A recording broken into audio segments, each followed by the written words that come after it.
Hola Futuro Fósil. Nueva semana de explicaciones científicas, algún hecho maravilloso que ya hacía mucho tiempo que no lo hacía. Bienvenidos a Crónicas Óseas y un vídeo que, yo creo que te va a hacer ver a estas personas desde una óptica muchísimo más profunda y, por desgracia, muchísimo más oscura. Porque sí, de todos los personajes de nuestro canal, y mira que hemos tenido 800.000, seguramente estos sean los menos misteriosos o lo que menos misterioso te parece. Y aún así, antes de nada, pues voy a hacer una aclaración.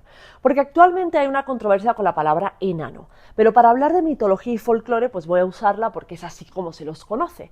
Así que vais a ver en algunas fuentes que hablan de gente pequeña, pero este término a veces mezcla mitológicamente a los enanos y a los gnomos con duendes, leprechauns, hadas, por lo que yo voy a mantener esta distinción aquí, ¿vale?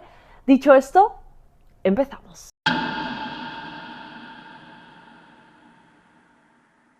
Pues como siempre, tú y yo nos ponemos aquí en nuestro chisme mitológico mensual semanal, antes que nada, y es que muchos piensan que la figura del enano o el gnomo pues forma parte de Hollywood, del mundo del entretenimiento, pero en realidad, y como ya sospecharás, todas las culturas han tenido en su cosmovisión a estos seres como parte fundamental de la vida. Porque antes de ser bufones de la nobleza, los enanos fueron dioses, guardianes y creadores. Y en diferentes culturas su figura no era motivo de risa. No, de respeto. Vamos a ver cómo los enanos dominaban el mundo antiguo. Pues los nórdicos y germanos hablan muchísimo sobre ellos, porque en la mitología nórdica los enanos eran seres sobrenaturales que vivían en cuevas y minas y que eran maestros forjadores de objetos mágicos y de armas.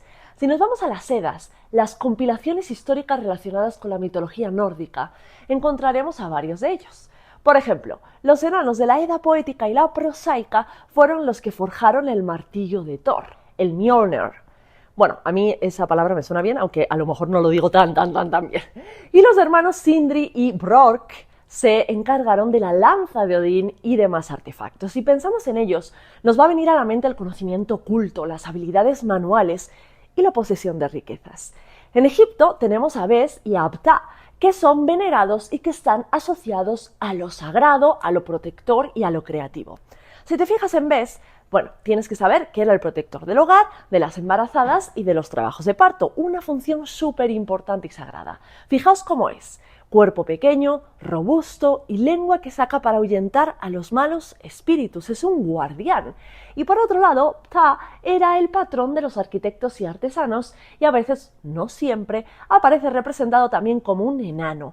Nuestro Ptah guarda cierta relación con los enanos nórdicos y germanos en cuanto a que será un artesano bastante cualificado. Vámonos ahora a nuestra queridísima Grecia, cuna interminable de chismes. Aquí tenemos a Hefesto, que si bien no era como tal descrito como un enano, se ha hecho mucha referencia a que comparte rasgos característicos de ellos.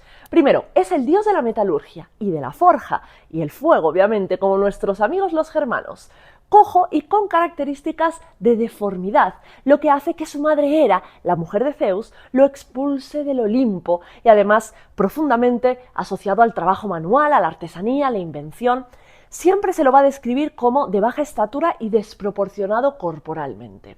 Y fíjate, acabó casándose con ni más ni menos que Afrodita, aunque esta ya sabemos que era muy pilla, y si queréis indagar en él y en su historia, porfa, no dejéis de ver uno de mis cuadros favoritos, sino mi favoritísimo de Velázquez, sí, más que las meninas, la fragua de Vulcano, porque ahí se le representa en el momento en el que le están contando que su mujer se ha ido a practicar el arte del fornicio con Marte. De verdad, fijaos en la expresividad de las caras al escuchar tremendo chisme. Es una joya, es una maravilla, y de nuevo está en el Museo del Prado de Madrid. Es espectacular. Creo que este vídeo va a tener a mucho Velázquez por aquí, así que se lo voy a dedicar a mi amigo y estudiante Rodrigo, porque no siempre le gusta Velázquez, pero creo que en esto estaremos de acuerdo. La fragua de Vulcano es maravillosa. Sigamos. Ahora vamos a viajar a territorio maya. Los enanos aquí también son una parte importantísima de la cosmovisión, adquiriendo un fuerte valor simbólico en relación con la divinidad, la muerte y los ciclos cósmicos. Los reconoceremos ¿por qué? Pues por sus características en común. Baja estatura, extremidades cortas y carnosas, abdomen prominente y cabeza desproporcionada, con la frente abultada, el rostro hundido y el labio inferior caído. Los textos van a sugerir que eran asistentes muy cercanos de la élite y además compañeros en el viaje al inframundo. Tremendo valor. Si ya nos centramos más en la actualidad, los tzotziles y los celtales en Chiapas consideran que estos enanos viven dentro de la tierra y ayudan al sol en su paso por el inframundo. Incluso algunos artículos científicos sugieren que debido a esta vinculación con el inframundo podrían haber participado de rituales de sacrificio o autosacrificio. Y si volvemos a saltar a Europa, esta vez nos vamos a Estonia, estos enanos van a estar vinculados un poco a lo mismo: muertos, tierra, oficios mágicos y en este caso a ser protector del hogar. Además, los Pacapik, que son los asistentes de Santa Claus. Como hay de varios tipos, pues cada uno va a vivir en un lugar diferente. Si están relacionados con la muerte y las enfermedades, van a vivir en cuevas o debajo de las casas. Si protegen los portales invisibles, en bosques y zonas rocosas. Y si protegen el hogar, pues en los establos y en los graneros. De hecho, se decía que si alguien construía sobre el lugar en el que vivían, se desatarían enfermedades, epidemias y ruinas. Y estas creencias han perdurado hasta ahora, donde en algunos lugares se siguen haciendo rituales para no molestarlo. De hecho, sé que algunos de vosotros me vais a decir: oye, esto me recuerda a los aluches en México. No los pongo aquí porque se considerarían o entrarían en otra categoría de la que haremos otro vídeo, ¿no? Junto con las hadas, junto con los duendes, no tanto junto con los gnomos y los enanos. Así que no os preocupéis, los tengo súper presentes, porque además hay chismes relacionados, ¿no? Con ciertas obras que se han estado haciendo a la carretera de Cancún, que van al aeropuerto y que los aluches ya han hecho de las suyas, así que iremos ahí, pero no hoy. Aquí lo importante es: ¿habéis encontrado algún patrón? Pues sí, que en todas las culturas tienen características más o menos iguales. Pero ¿encontráis algún patrón con otra criatura que ya haya visitado el canal? Pues estás pensando en los gigantes, premio para ti, porque sí, los enanos y los gigantes comparten muchas cosas en común y no la altura, pero sí el habitar en los lugares liminales, que si no te acuerdas qué eran, pues te lo resumo: en los márgenes o entre dos mundos. Nuestros protas comparten cosas y asuntos con nosotros, pero también están alejados en el interior de la Tierra, haciendo cosas que los simples mortales no sabemos o no somos tan buenos haciendo. Y otra cosa que comparten con todas las criaturas maravillosas es sin duda la dualidad, porque son tremendos forjadores y protectores, pero si los molestas, te va a ir mal. Hasta aquí, los enanos eran figuras con respeto y poder. Y ahora nos ponemos serios porque lo que viene es muy interesante, pero muy trágico. Porque ¿cuándo y por qué todo cambió? O sea, ¿cómo pasan de ser criaturas mitológicas poderosas a bufones en las cortes de los reyes? Pues agárrate, que se vienen curvas.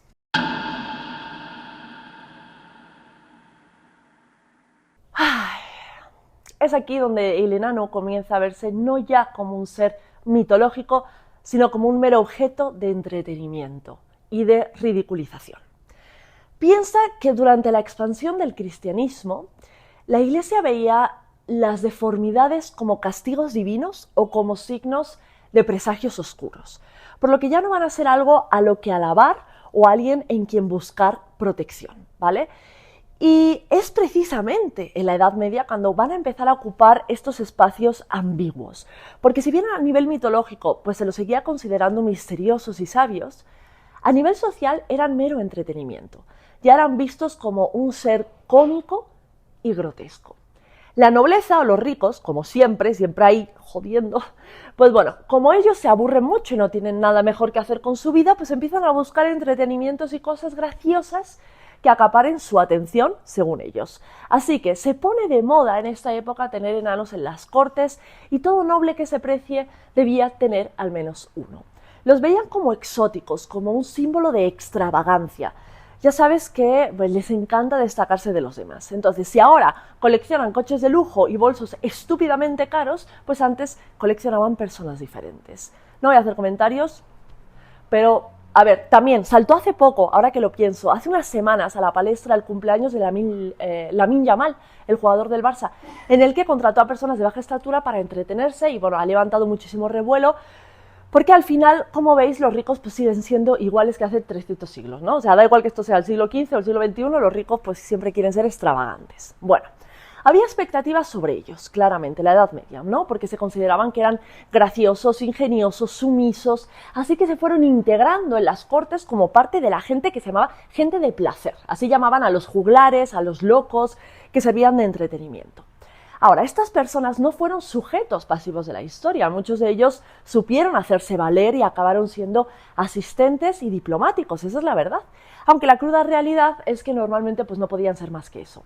Enanos, o sea, esa categoría. Y a los Habsburgo les encantaban, por ejemplo, y esta idea se va a perpetuar durante el Renacimiento también, y el arte los va a empezar a representar. Volvemos a Velázquez, porque él pintó a varios de estos individuos para decorar los palacios varios de las familias reales, de la familia real en concreto, ¿no? Tenemos a Diego de Acedo, por ejemplo, enano de corte y funcionario de Felipe IV.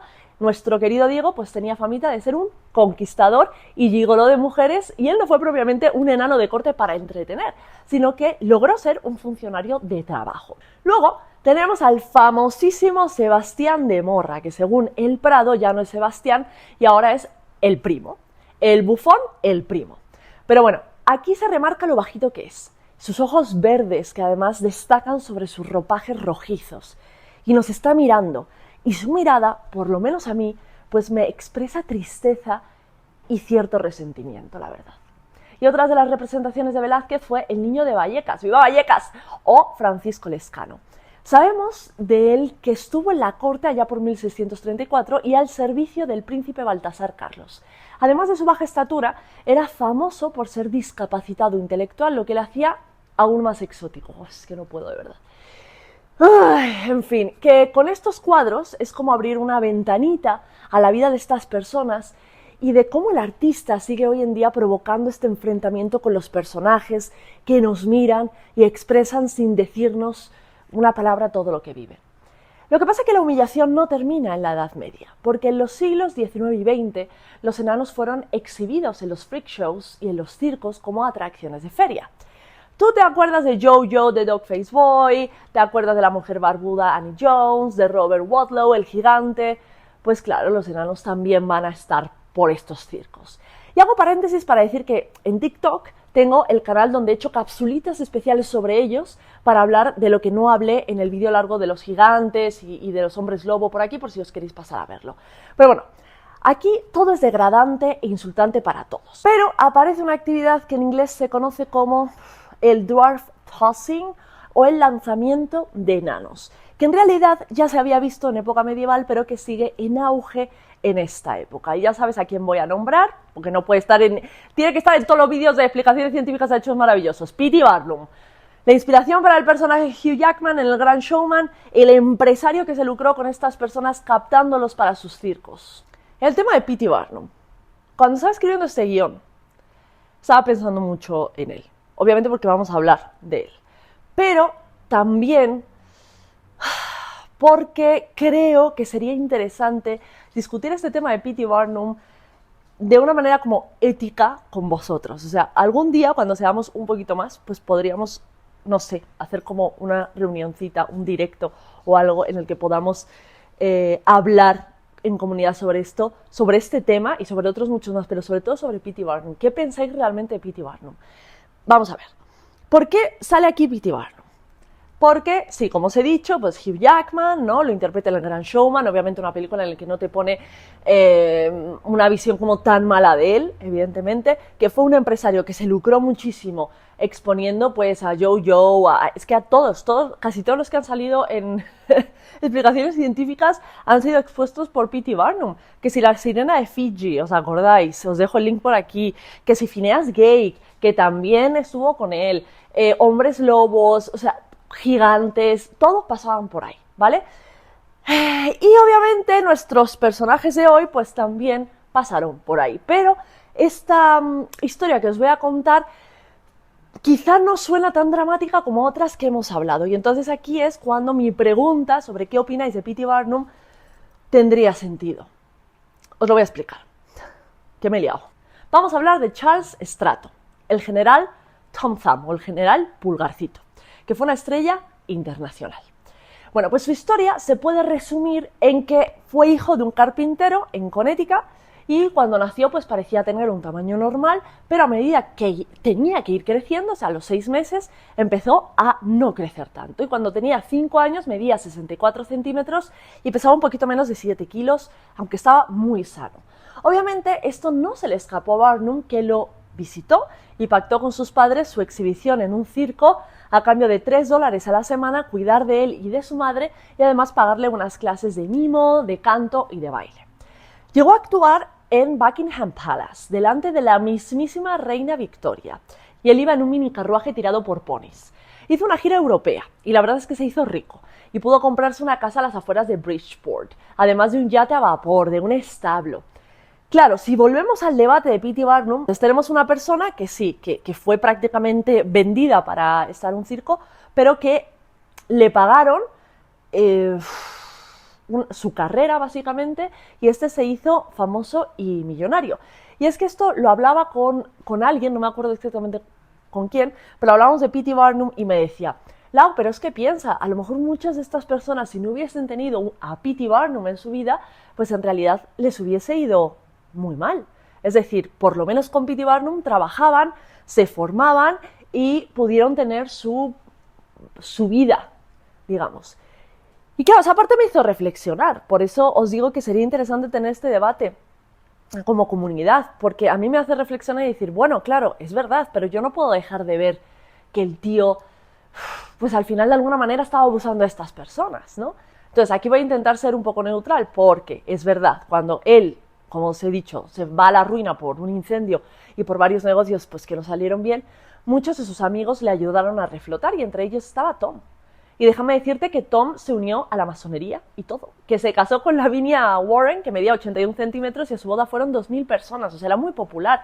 Hasta fueron a la Casa Blanca, donde el propio Lincoln lo recibió. O sea, la verdad es que vivieron una vida muy lujosa y él murió a los 45 años. Y a su funeral asistieron más de 20.000 personas y Barnum lo homenajeó con una estatua a tamaño natural para su entierro. No sé, ¿qué opináis? Ahora, ¿qué pasa? Que llegamos al cine y aquí vamos a continuar con la ridiculización. Podría dar muchísimos ejemplos, pero pienso primero en Blancanieves y los 7 enanitos, que ha influido enormemente en la cultura pop. Si tú te das cuenta, no hay vida para ellos más allá que la de proteger y servir a Blancanieves.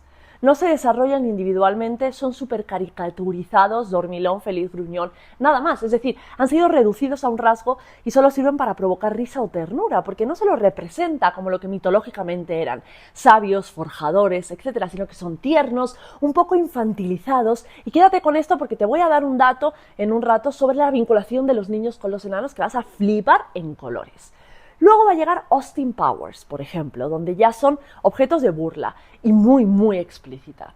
¿Os acordáis de Mini Yo o Mini Me? Es solo un accesorio, imita, no tiene identidad propia, lo exhiben y todos lo ven como algo raro, lo tratan como un niño, lo lanzan por los aires, no lo ven como una persona. Y la verdad es que la vida del actor, que se llamaba Werner Troyer, pues acabó en tragedia, ya que se quitó de en medio y mucha gente lo relaciona precisamente pues al papel que tuvo en esta película, cómo no pudo gestionar las cosas. Con Jackass y Marcus Skidmore sucede un poco lo mismo en cuanto al tratamiento que se le da. Y luego ya en El Señor de los Anillos se recupera la idea del enano guerrero y mágico, pero piensa que Tolkien tiene mucha inspiración de la mitología germana y de los Nibelungos. Va a aparecer también Tyrion Lannister en Juego de Tronos, que es el más cuerdo de todos, porque ahí ni uno se salva, están todos turumbas. Y sí, aquí estas personas recuperan valores, pero estos son series, películas fantásticas, es decir, es difícil que se presenten como ciudadanos normales hasta ahora, porque está habiendo cambios para bien en el mundo del entretenimiento y actores como Peter Dinklage. Tyrion Lannister se posicionó, por ejemplo, como un referente importante. You're progressive in one way, but you're still making that fucking backward story of 7 dwarves living in a cave. What the are you doing, man? Si vemos su biografía, pues cuando él era joven tuvo que luchar muchísimo para que no lo encasillasen en los papeles de siempre, el de duende o el de elfo. Y luego se metió en un lío pues al luchar porque en el live action de Blancanieves, ese que se acaba de estrenar o que hace unos meses, pues que no apareciesen los enanos representados como tal, y hubo muchísimas críticas porque decían que él no había entendido que la peli de Disney los enanos son unos seres mitológicos, sino un ejercicio de burla. Y aquí entra un poco la duda, hipocresía woke o realidad.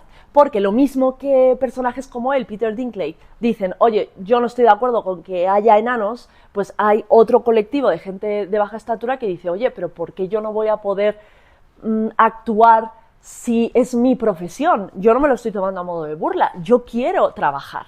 Y eso ha pasado también con lo que os he dicho de Lamine Yamal, ¿no? Igual que ha habido una parte del colectivo que ha dicho, oye, esto no se puede hacer porque estamos perpetuando este estereotipo y hay otros que han dicho, oye, pero para mí es trabajo, o sea, si a mí me pagan por esto y yo lo quiero hacer, no es explotación. Fuck you, Peter Dinklage. He costed so many people in my community jobs. I think he wanted to make a statement and he thought he was making some cool, hip thing, but it wasn't. No sé qué pensaréis, es un tema complicado, sobre todo en esta época, pero claro, ¿nos inclinamos hacia un lado o nos inclinamos hacia otro? Vamos a ver lo que ha pasado también con la película de Blancanieves, ¿no? Que al principio eran los enanos, luego no, entonces los quitan, ponen gente de talla normal, y entonces la gente obviamente se enfada, y entonces lo que hacen es hacer enanos digitales, o seres que ya no son como enanos, son como seres mitológicos raros, ¿no? Es que es muy complicado.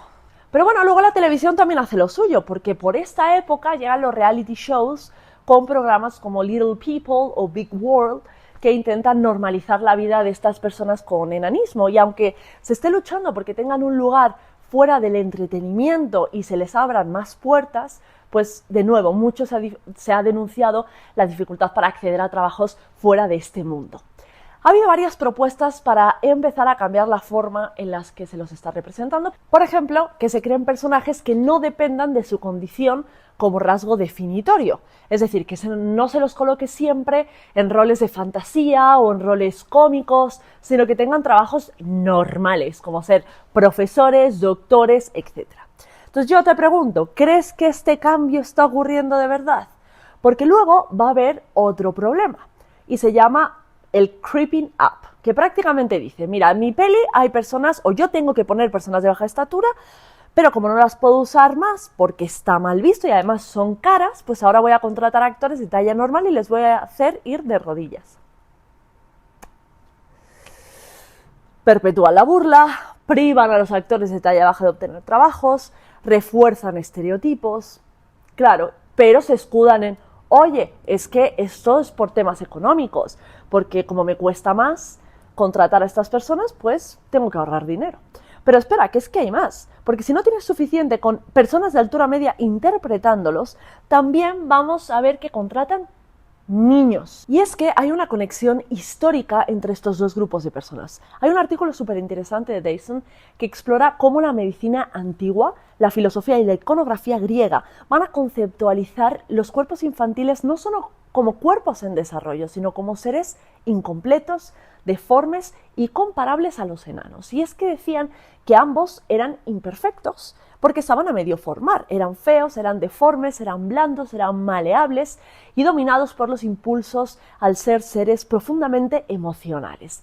Y todos estos atributos pues se los van a dar también a los enanos. Y si no crees que esto perdura en el inconsciente colectivo, fíjate lo que dijo Chelsea Handler, una presentadora de televisión estadounidense, que declaró públicamente que encontraba a las personas con enanismo lindas, pero que jamás tendría relaciones con uno porque sería como infantil. Esto lo voy a tener que censurar porque ya sabes.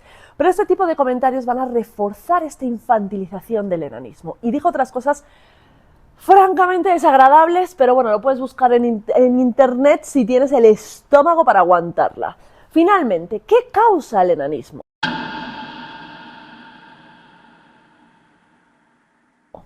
Pues puede que no lo sepas, pero no hay una sola causa. Hoy te voy a hablar del enanismo pituitario y de la condroplasia.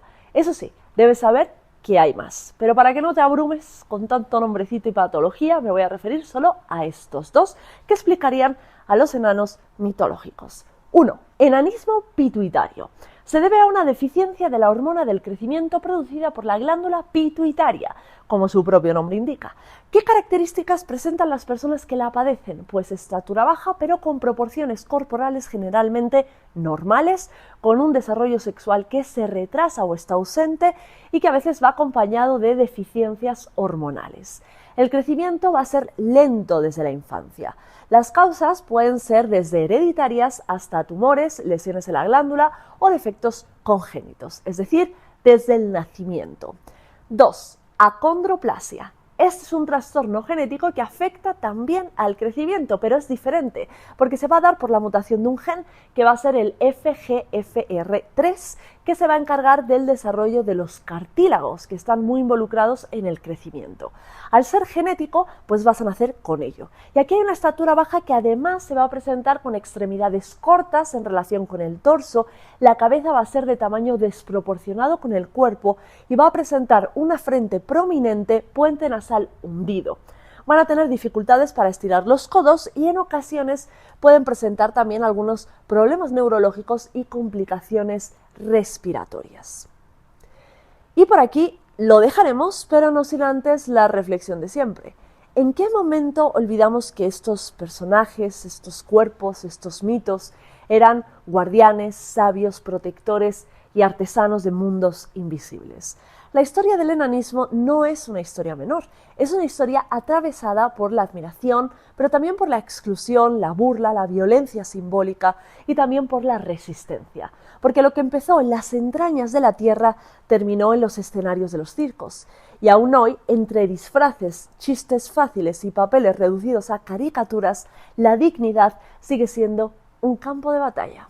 Quizá más que reescribir las historias fantásticas, lo que necesitamos es empezar a ver con otros ojos las historias reales.